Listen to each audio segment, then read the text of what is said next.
নমস্কার, আমি কবিতার কলতান থেকে আমার চ্যানেলের সবাইকে স্বাগতম। বড়দেরকে প্রণাম জানাই, ছোটদেরকে অনেক অনেক আদর আর ভালোবাসা জানালাম। আমি চলে এসেছি এখন হ্যাশট্যাগ আমরা সকলের আজকের বিষয় নিয়ে। আর বেশ সকাল সকালই এসেছি, 11টা 15 বাজে, এখন 11:15। তো সকাল সকাল আজকে আমার যে বিষয়টা আছে হ্যাশট্যাগ আমরা সকলে, তো বিষয়টা আমাদের সবার আদরের শ্রদ্ধেয় জেবাদি দিয়েছেন, খুব সুন্দর একটা বিষয়।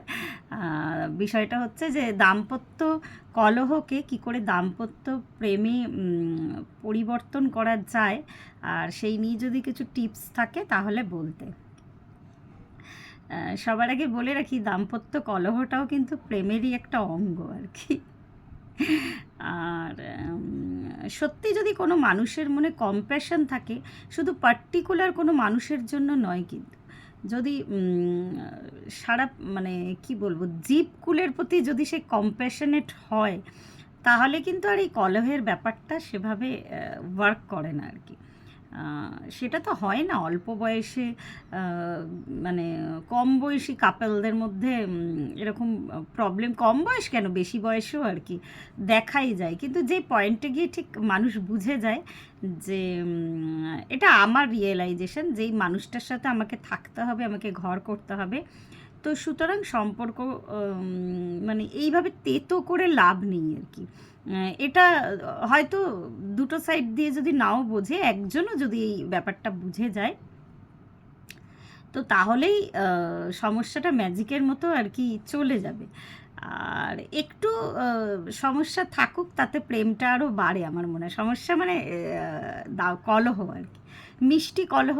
যেমন আমি অনেক বয়স্ক কাপেলকে খুব সুন্দরভাবে, মানে ওই এটা আমাদের মধ্যেও আর কি, বাজার করা নিয়ে আর কি কলহ, ছোটোখাটো ব্যাপার নিয়ে কলহ, ওটা তো মানে একটা মজার জিনিস আর কি।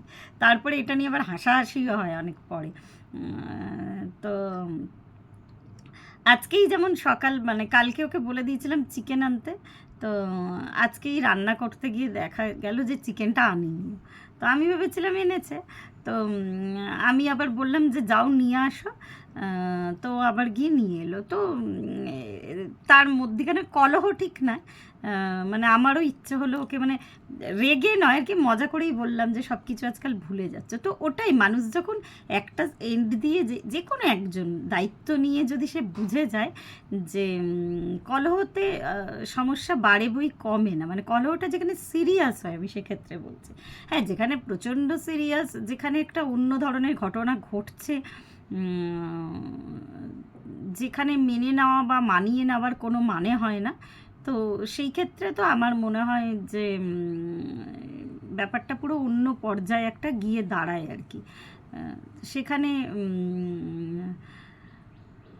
অন্যের ইন্টারফিয়ারেন্স দরকার লাগে। অন্যের ইন্টারফিয়ারেন্স মানে আমি বলছি কোনো বড়দের, মানে পরিবারের যারা অভিভাবক আছে তাদেরকে জানানো, যেক্ষেত্রে অনেকটা টাফ একটা সমস্যা। আর আমি এতক্ষণ যেগুলো বললাম, ওগুলো তো একটা প্রাত্যহিক জীবনে এই সমস্যাগুলো আসে আর কি।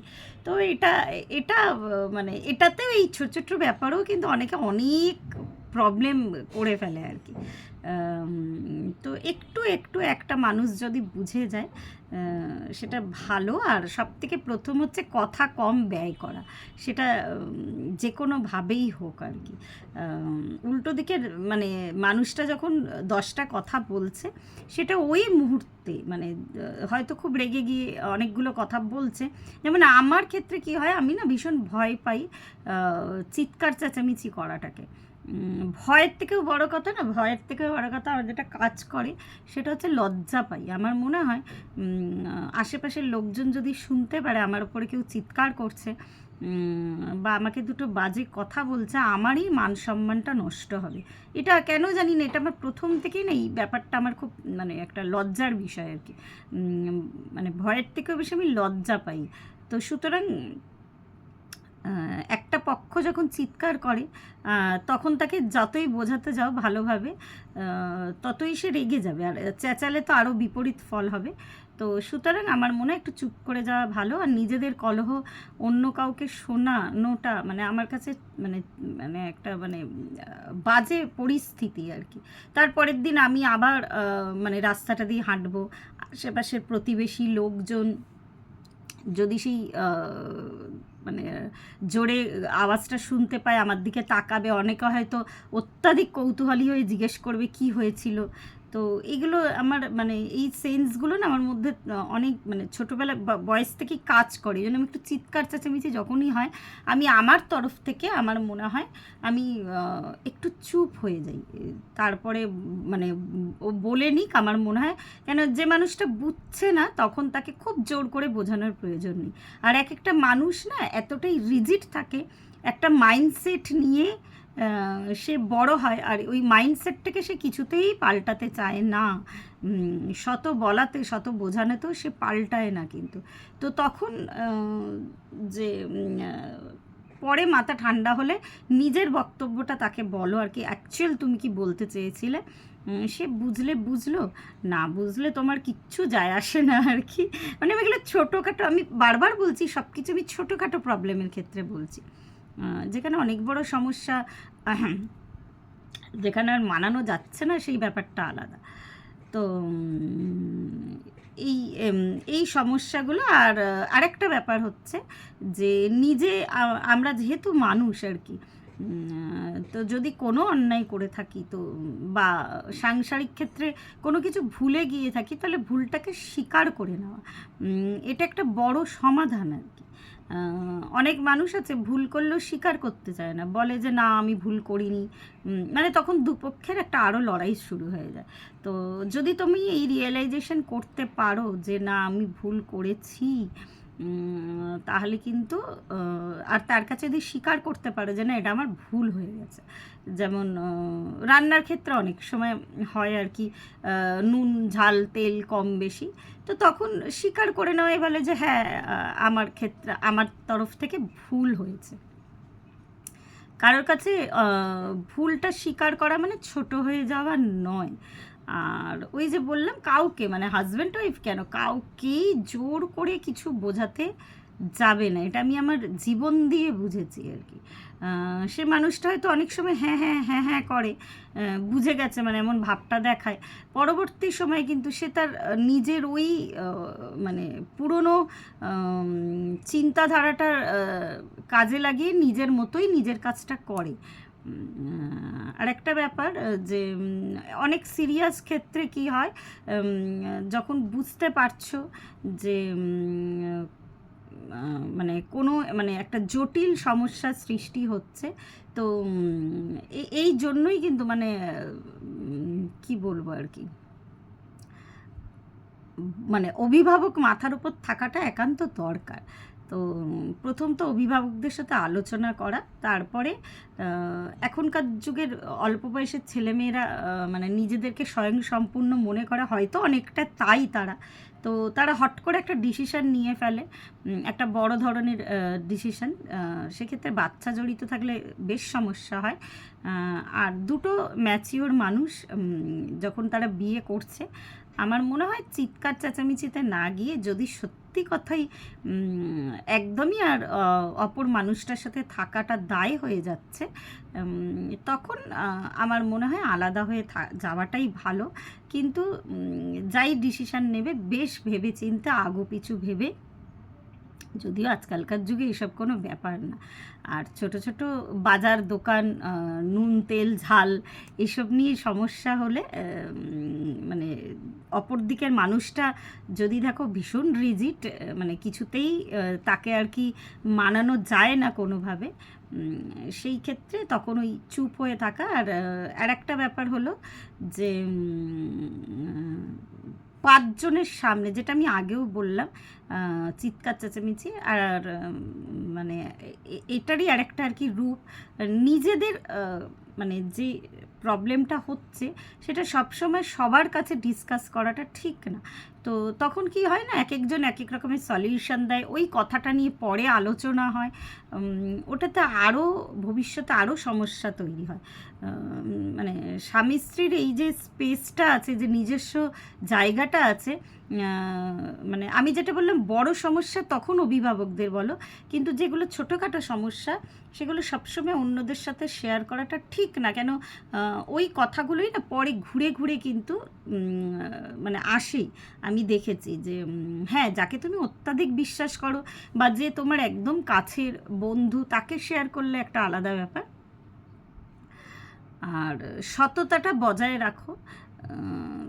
আমার কাছে হচ্ছে সবথেকে প্রথম হচ্ছে অনেস্টি। যদি মানে এটা শুধু স্বামী স্ত্রীর মধ্যে ইয়ে নয় আর কি, সীমাবদ্ধ নেই, যে কোনো সম্পর্কের ক্ষেত্রে।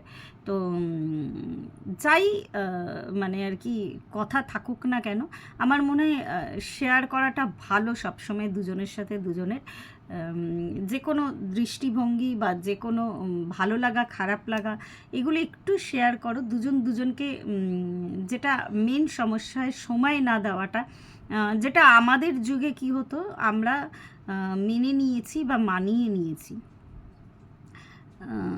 যেটা হয়তো এখনকার ছেলেমেয়েরা অনেক সজাগ আর কি, যেহেতু দুপক্ষই এখন প্রথম থেকেই কোমর বেঁধে আর্নিং করার দৌড়ে আর কি নেমে যায়, ওই জন্য সময় দেওয়াটা এখন মানে ব্যাপারটা একটু মানে কি বলবো, আমাদের মতন আমরা যারা মানে বিয়ের অনেকগুলো বছর পেরিয়ে এসেছি, আমাদের থেকে ওদের চিন্তা ভাবনাটা একটু আলাদা, যেটা আমাদের সময় বেশ হতো আর কি।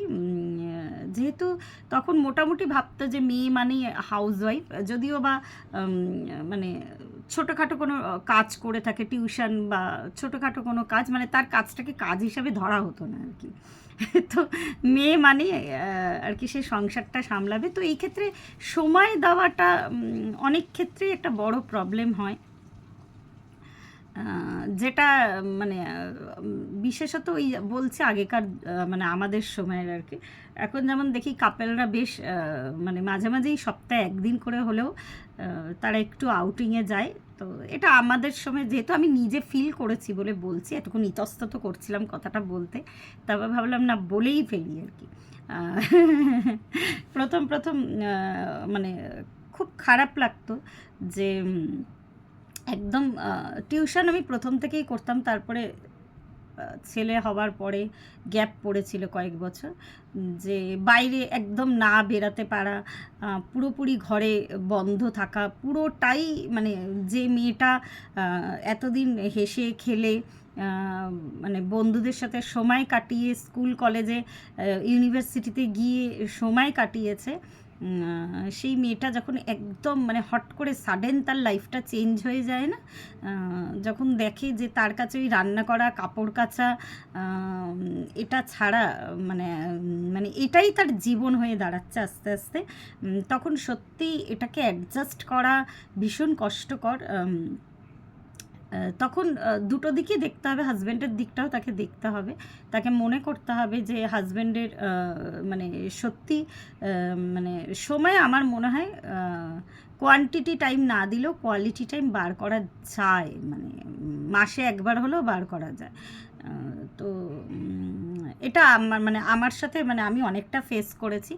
তো আমি আমার অভিযোগটা কোনো দিনই ওই মানে হ্যাঁ, একটা জায়গায় গিয়ে হয়তো একদম বলবো না চিৎকার চেঁচামেচি করতাম না, কিন্তু কোনো কোনো দিন হয়তো আমিও অভিযোগ করতাম যে কেন নিয়ে যাচ্ছ না, মানে অনেকগুলো বছর এইভাবে আমার জীবন থেকে চলে গেছে আর কি।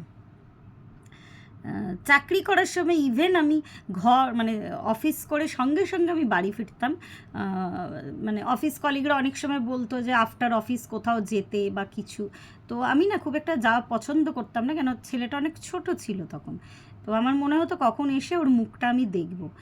তো এটা আমার একটা মানে তখন আর কি ওর মুখটা দেখলে আমার যেন ভেতরে আর কি জল আসতো এরকম আর কি। তো তখন অভিযোগ করতাম, কিন্তু পরে যদি তুমি রিয়েলাইজেশন করো, এই যে কিছু কিছু মানুষ হয় না, তারা তারা একটু পুরনো ধ্যান ধারণা নিয়ে বাঁচে, তো তাদেরকে মানে ওইভাবে কাউকে বলে পাল্টানো যায় না, তার ভেতর থেকে যদি সে আর্জটা না থাকে। তো এর জন্য মানে ওই আমাদের আমাদের জেনারেশন পর্যন্ত মেনে নেওয়া মানিয়ে নেওয়া ছিল। যেমন আমি বেশ একটা অন্য পন্থা আর কি খুঁজে পেয়েছি অনেক দিন বাদে গিয়ে, যে আমি বারবার শেয়ার করি, আমি এটা একদম পার্সোনাল কথাই শেয়ার করছি, আমি জানি না ক্যামেরার সামনে শেয়ার করাটা ঠিক কি না, যে আমার একটা বন্ধুদের গ্রুপ পরবর্তী কালে গিয়ে আমার হয়েছে, তখন ছেলেটাও বেশ বড় হয়ে গেল আমার। আমি আমার সেই বন্ধু গ্রুপের সাথে মাঝে মাঝে আউট অফ কলকাতাতেও যাই, কয়েকদিন থেকে আসি, বা একটু সিনেমা দেখতে ইচ্ছা করলে তাদের সাথে যাই, একটু ঘুরতে ইচ্ছা করলে তাদের সাথে যাই। তবে একটা অল্টারনেটিভ উপায় খুঁজে নিয়েছি আর কি। আমি মনে করেছি যে হ্যাঁ, এবার বলবে এগুলো ছাড়া কি মানুষ বাঁচে না? অবশ্যই বাঁচে। আমার যেন মানে মনে হচ্ছিল জীবনটা ভীষণ একঘেয়ে হয়ে যাচ্ছিল। এই যে ইউটিউব করছি, তোমাদের সাথে কথা বলতে পারছি, মানে ভীষণ একটা আবদ্ধ জীবন হয়ে যাচ্ছিল আর কি। টিউশন করা, মানে তখন আমি প্রচুর পরের দিকে টিউশন করতাম, রান্না বান্না, মানে পুরোটাই একদম মানে নিয়োজিত আর কি সংসার অবশ্যই দেখো, নিজের জন্য একটু টাইম রাখাটা ভীষণ দরকার। তো পরবর্তী সময় আমি ওই অল্টারনেটিভ ব্যবস্থাটা খুঁজে নিই। আর আমি হাজব্যান্ডকে বেশ ঠান্ডা মাথায় আমি বুঝিয়েছি ব্যাপারটা নিয়ে, যে যেহেতু ওর কাছে সময় থাকে না, বা সময় বা মানসিকতা, মানে ও একটু ঘরোয়া ধরনের মানুষ আর কি। ঘরে মানে ছুটির দিনে ঘরে বসে থাকবো, খাবো দাবো, ঘুমাবো, রেস্ট নেব, এই ধরনের মানুষ। তো এক একটা মানুষের তো ক্যারেক্টারিস্টিক এক এক রকমের হয়। তো ওর শান্তিটাকেও বিঘ্নিত করে লাভ নেই, আর নিজের মনের শান্তিকেও বিঘ্নিত করে লাভ নেই। তো আমি এরকম একটা পন্থা খুঁজে বার করেছি, আমি ব্লেসড বলতে পারেন আর কি। তো এখন একটা এনজিওর সাথেও যুক্ত হয়েছি। তো এটাতে যে আমার হাজব্যান্ডের খুব এক আপত্তি আছে তা নয়, এবার সবার হাজব্যান্ড আবার এটা মানে এই নিয়েও আবার আর কি সমস্যা হয়, কিন্তু আমার সেই ধরনের মানে খুব একটা প্রবলেম নেই, যে আমি ওকে ভালোভাবেই বুঝিয়েছি যে যেহেতু আমিও তো একটা মানুষ, আমারও আস্তে আস্তে এগুলো ইচ্ছা করে, বা আমারও যখন মানে একটা সময়ের পরে হাতে পায়ে ব্যথা হবে, কোমরে ব্যথা হবে, বয়সটা চলে যাবে, তখন আমার আর ইচ্ছা করবে না যেতে। তো এইভাবে আমি আর কি আমার জীবনটাকে মানে মেনে নেওয়া মানিয়ে নেওয়া সত্ত্বেও আমি কিন্তু এইভাবে আমার লাইফটাকে এনজয় করি আর কি। আমি বেঁচে থাকতে ভালোবাসি, বেঁচে থাকা মানে ভালোভাবে বেঁচে থাকা। তো আমি একদমই হাজব্যান্ডকে মানে মাঝে মাঝে বলি না যে তা নয়, হয়তো ঝগড়া করি না, মাঝে মাঝে বলি যে তুমি চলো একদিন আমরা কোথাও যাই। হ্যাঁ, যায় না যে একদম বলবো না বাইরের ট্যুরে বা এতে, বা খুব চাপাচাপি করে ছেলে দুবার আগের বছর আর কি টিকিট করে দিয়েছিল। তো সেইরকম আর কি, মানে যে মানুষটার ভীষণ মানে ইচ্ছা থাকে না ভেতর থেকে, একটু ঘরোয়া মানুষ, একটু ঘরে থাকবে, রেস্ট নেবে, টিভি দেখবে, এই ধরনের মানুষ, তো তাকে খুব জোর করাটার কোনো প্রয়োজন নেই আর কি। তো এই কম্প্যাশনটা যদি থাকে, যে তারও একটা নিজের স্বাধীনতা আছে, আমারও একটা নিজস্ব মতামত আছে, তো এইভাবে সংসারকে ভালো মতোই এগিয়ে নিয়ে যাওয়া যায়। তো এইভাবেই আমি আমার এটাই টিপস আর কি। আমি জানি না কতজনের কাজে লাগবে। ওই একটাই ট্যাগ লাইন আর কি, কম্প্যাশনেট হও। যে মানুষটার সাথে তোমার ঝগড়া হচ্ছে, ভেবে দেখো যে তার যুক্তিগুলোকে একদমই ফেলে দাও, আর নাকি সেও তারও ভুল আছে, তোমারও ভুল আছে, একটু সময় দিয়ে ভাবো। আর যত চিৎকার চেঁচামেচিকে মানে বাড়াবে ততটাই বাড়ে। এখন তো দেখেছি একদম ছোট্ট ছোট্ট কারণে মানুষের আর কি মানে স্বামী স্ত্রী আলাদা হয়ে যায়, একদম ভীষণ একটা ছোট্ট কারণ আর কি। তো ওইভাবে তো মানে মানে কি বলবো, একজনের সাথে ডিভোর্স হলেও পরবর্তী জীবনে গিয়ে দেখা যায় যে আরেকজনের সাথে সংসার বাঁধলেও তার সাথে আবার ওই সেম কারণেই ঝামেলা হচ্ছে। একটু নিজেকেও ছাড়তে জানতে হয় আর কি। তো এটা মানে এইটুকু যারা বুঝে গেছেন, আমার মনে হয় খুব একটা অসুবিধা হওয়ার কথা নয়। আর বড় প্রবলেম হলে অবশ্যই সেখানে মেয়েদেরকে বিশেষত বলবো, সেখানে কম্প্রোমাইজ করো না। সেখানে কম্প্রোমাইজ করার কোনো জায়গা থাকে না। কেন, আমাদের সময়টা, আমাদের চিন্তাভাবনাটা আলাদা ছিল। আমাদের ইভেন বাবা মাদেরও চিন্তাভাবনা আলাদা ছিল। তারা মনে করতো যে মেয়ের বিয়ে দেওয়া মানে মেয়েরা পর হয়ে যাওয়া। কিন্তু এখনকার যুগের যেহেতু একটা সন্তান, বেশিরভাগ মানুষেরই একটা বা দুটো, তারা মেয়ে সন্তানকেও কিন্তু একদম ছেলের মতো মানুষ করে, তাদেরকে মানে আগলে রাখতে জানে। অনেক সময় আবার অত্যাধিক বাবা মাদের ভালোবাসা মেয়ের সংসারে বা অত্যাধিক ছেলেকে ভালোবাসা তার ছেলের সংসারে সমস্যা আনে। তো সেই সব বলতে গেলে আজকেই মানে ব্লগ আর কি শেষ হবে না, আমি বলেই যাব। তো আমার যতখানি মনে হয় তো ওইটুকুই টিপস দিলাম। কারো যদি কাজে লাগে, আমি মানে আমার ভালো লাগবে। সকাল সকাল আজকে ভিডিওটা বানিয়ে দিলাম। যেবাদিকে অনেক ধন্যবাদ। কয়েকটা সুন্দর সুন্দর টপিক যেবাদি দিয়ে রেখেছে, অবশ্যই সেগুলো নিয়ে আলোচনা হবে। আর আরও সবাইকে আহ্বান করব যে প্লিজ আপনারাও বিষয় দিন। আর আরেকবার বলছি, হ্যাশট্যাগ আমরা সকলে, আমরা যারা ডেলি বলি আর কি, তাদেরকেও বলবো যে প্লিজ সবাই ডেলি ছোট একটা হলেও ভিডিও দাও। গতিটা বজায় রাখতে হবে, এটা হচ্ছে কথা। হয়তো এখন মনে হচ্ছে যে ভিউ হচ্ছে না, কি হবে ভিডিও দিয়ে, বা ভীষণ আমরা মানে প্রত্যেকেই আমরা কিছু না কিছু করি, ভীষণ ব্যস্ত। সেখানে 3 মিনিট 4 মিনিটেরও একটা ভিডিও আমি সবাইকে বলবো যে দিতে, যাতে এই ফ্লোটা বজায় থাকে আর কি, ভালো লাগে না? এটা তো আমাদের ভীষণ ভালোবাসার একটা জায়গা।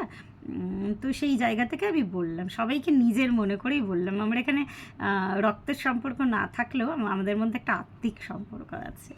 ধন্যবাদ। প্রত্যেকে ভালো থাকবেন, পরিবারের সকলকে ভালো রাখবেন।